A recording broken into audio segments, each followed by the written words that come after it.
Hoy vamos a trabajar con la literatura de la Edad Media. El concepto de Edad Media fue establecido por los historiadores del siglo XVII, que fijaron el comienzo de la Edad Media con la caída del Imperio Romano en el 476 y su finalización con la caída de Constantinopla en 1453. Veamos algunas características de la literatura europea medieval. En esa época no existía la imprenta. Entonces podemos decir que las obras literarias eran originadas en la oralidad.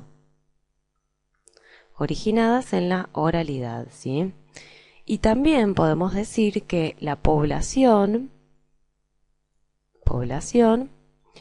era analfabeta.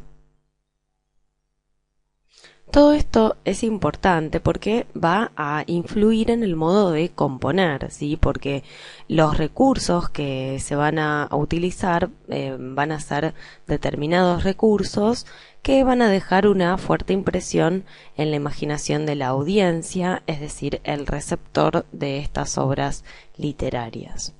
Hay una figura muy importante dentro de la literatura medieval que es la figura del juglar.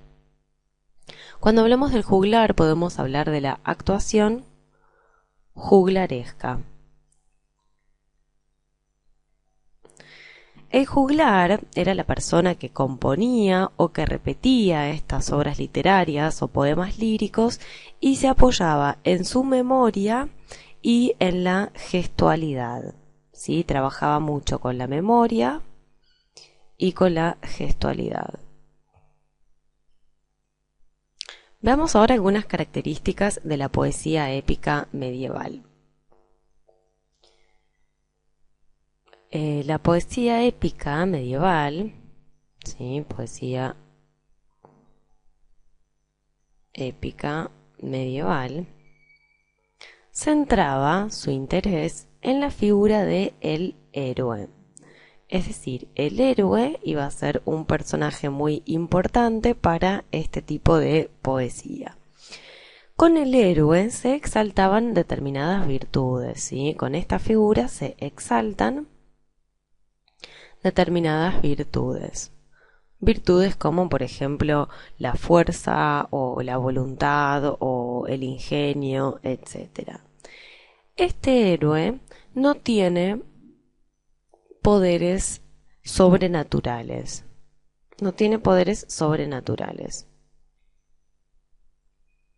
Sí, es un héroe que tiene las capacidades de cualquier otra persona, pero estas capacidades que tiene cualquier persona las va a tener exageradas de alguna manera. ¿Sí? Pero hay que destacar que no tiene poderes sobrenaturales. Otra de las características de este tipo de poesía es que es una poesía de acción. Entonces, el héroe, ¿sí? Este personaje tan importante para la poesía épica medieval, va a mostrar o manifestar sus virtudes en la acción, ¿sí? El héroe manifiesta sus virtudes. Es decir, cuando realiza alguna acción, el héroe puede mostrar alguna de estas virtudes. Otra de las características de este tipo de poesía es que es una narración objetiva y de carácter realista.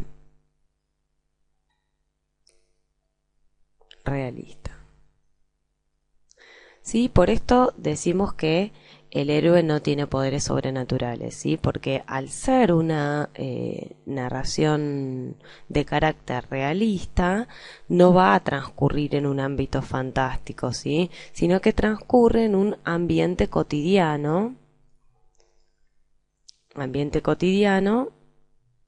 y reconocible, ¿sí? Entonces tiene un carácter realista. Entonces por eso decimos que el héroe es una persona en un punto común y corriente, pero con las virtudes exaltadas. Y que sea una narración objetiva significa que no hay introspección psicológica de los personajes. No hay introspección psicológica. Bien.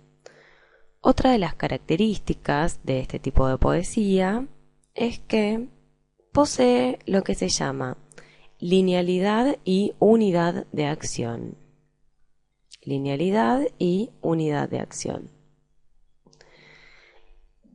Esto significa que esta acción que el héroe va a desarrollar va a ser relatada en forma continua, ¿sí? No hay idas y vueltas, sino que es un relato continuo, ¿sí?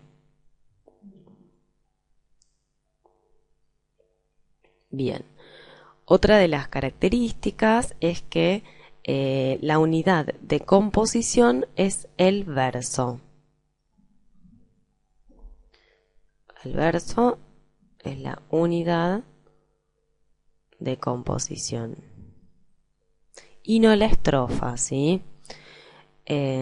Como dijimos antes, este tipo de poesía es una poesía de génesis oral.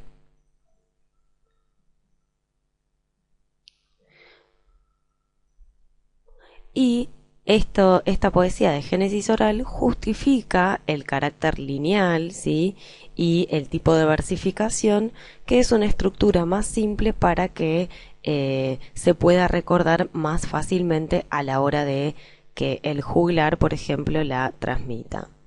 Y una última característica que vamos a ver es la de que remite a la edad heroica.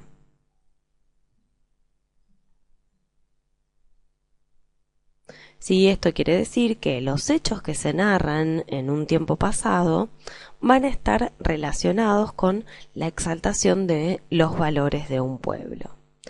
Vamos a ver ahora algunas características de un poema que es muy famoso de esta época, ¿sí? Que se llama El Cantar de Mio Cid.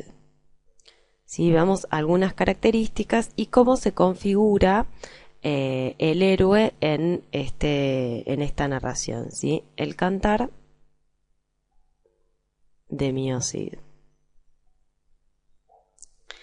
El Cantar de Mio Cid está basado libremente en un personaje histórico que se llama Ruiz Díaz de Vivar. Ruiz Díaz de Vivar.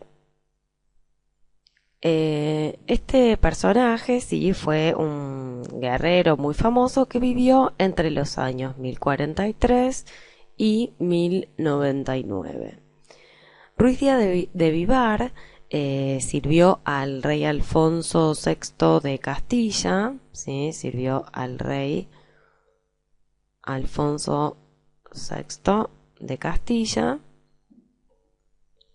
y fue desterrado en 2 oportunidades, ¿sí? Con un ejército propio, él conquistó la ciudad y el reino de Valencia en poder de los moros. El poema, ¿sí? El Cantar de Mio Cid, no va a relatar fielmente, digamos, la empresa política y militar del Cid, sino que va a seleccionar algunos hechos de la vida de Ruiz Díaz de Vivar y va a inventar otros. Fijémonos entonces algunas características en la construcción de la figura del héroe, ¿sí? En el Cid. Sí, como dijimos antes, este tipo de poesía épica va a centrar su atención en la figura del héroe. El Cid va a aparecer como un personaje que es virtuoso, ¿sí? Como dijimos antes, y va a estar caracterizado por lo que se llama mesura. La mesura tiene que ver con la prudencia y el buen sentido, ¿sí? Entonces tiene que ver con la prudencia y el buen sentido. Bien, no va a ser un héroe el Cid, ¿no? No va a ser un héroe que está definido por la rebeldía o por el ansia de la guerra, sino que es un personaje que va a afrontar las desgracias, ¿sí? Y va a luchar con prudencia y sensatez, ¿sí? Esta es una característica muy importante del Cid porque en esto va a residir su grandeza. Otra de las características es que el Cid va a asumir con resignación las injusticias. Asume con resignación las injusticias. Otra de las características es que él es un buen vasallo, entonces nunca quiere enfrentarse con su rey, ¿sí? Es un buen vasallo y no quiere enfrentarse con el rey, con su rey, ¿sí? En la figura también vamos a ver que es un personaje que tiene mucha piedad religiosa y vamos a ver también un gran amor por su familia.